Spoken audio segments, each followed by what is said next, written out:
சாதிக்கணும்னு நினைக்கிறவங்களுக்கு 1000 வழி இருக்குங்க. அதில் ஏதாவது ஒரு வழியை தேர்ந்தெடுத்து அவங்க போயிட்டே இருப்பாங்க. இந்த வழியிலனா அந்த வழி, அந்த வழியிலனா அந்த வழி அப்படின்னு ஒவ்வொரு வழியாகவும் அவங்க போயிட்டே இருப்பாங்க. தோல்விகளை பற்றி அவங்க யோசிக்கிறதே கிடையாது.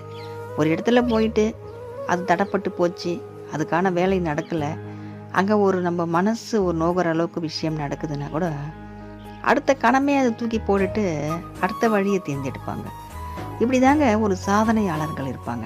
வாழ்க்கையில் ஜெயிக்கணும்னு நினைக்கிறவங்க எந்த வழியாக இருந்தாலுங்க தூக்கி போட்டு போயிட்டே இருப்பாங்க. அவங்களுடைய லட்சியத்தை நோக்கி பயணம் செஞ்சுக்கிட்டே இருப்பாங்க. ஆனால் எதுவுமே நம்ம சாதிக்க தேவையில்லை. நம்ம பிறந்ததே எதுக்கு தான் பிறந்தோமோன்னு நினச்சிக்கிட்டு நம்ம உட்காந்துருந்தோம்னு வச்சுக்கோங்களேன், ஒரு வழியும் நமக்கு கிடைக்காது.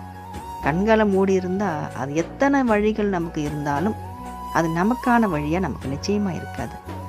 நம்மளுடைய அறிவு கண் நமக்கு முருகனால் திறக்கப்படுது. நம்ம அந்த அறிவு கண்ணால் பார்க்கும்போது நிறைய வழிகள் நமக்கு தெரியும், நிறைய நுணுக்கங்கள் தெரியும்.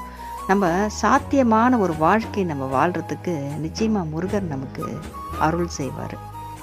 ஏதோ ஒரு பயணத்துக்கு நம்ம கிளம்புறோம் வச்சுக்கோங்களேன், ஒரு கோவில் பயணமோ இல்லை ஒரு சுற்றுலா பயணமோ எதுக்கோ கிளம்புறோம். அப்போது நம்ம வண்டியில் பெட்ரோல் இருக்கான்னு பார்க்குறோம், காற்று இருக்கான்னு பார்க்குறோம், இன்னமும் பெட்ரோலை எடுத்து வச்சுக்கணும், தீர்ந்துடுச்சுன்னா என்ன பண்ணுறதுன்னு எல்லாத்துக்கும் நம்ம தயாராக தான் போகிறோம்.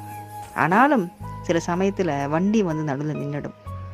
இது நடக்குமோ அது நடக்குமோன்னு பயத்திலே நம்ம கிளம்புனோம்னா அந்த பயணத்தையும் நம்ம தொடங்கவே முடியாது.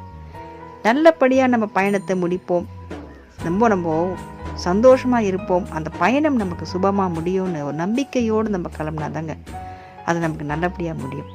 ஆனால் இது நல்லா இருக்குமோ இல்லையோ, எப்படி இருக்குமோன்னு நம்ம சந்தேகப்பட்டுக்கிட்டே இருந்தோம்னா எந்த ஒரு பயணமும் நம்ம போக முடியாதுங்க. இன்றைக்கி எல்லாருமே அந்த பயணத்தை செய்கிறது நம்பிக்கையோடு தான் செய்கிறாங்க. நம்மளுடைய வாழ்க்கை பயணமும் அப்படி தான். இங்கேருந்து நம்ம கிளம்புறோம், நம்ம பயணம் எங்கே முடியும்னு நமக்கே தெரியாது.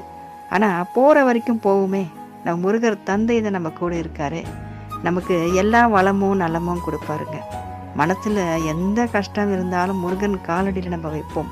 நமக்கான மருந்தாக நம்ம முருகர் தந்தையே இருப்பார், நமக்கான ஒரு வாகனமாக இருப்பார், நமக்கு சுவாசிக்க காற்று கொடுப்பார், நம்ம நடந்து போக பாதையை கொடுப்பார், நம்ம சுபிச்சமான பயணமாக நம்ம வாழ்க்கை இருக்கிறதுக்கு அவரே நமக்கு துணையாக இருப்பாருங்க.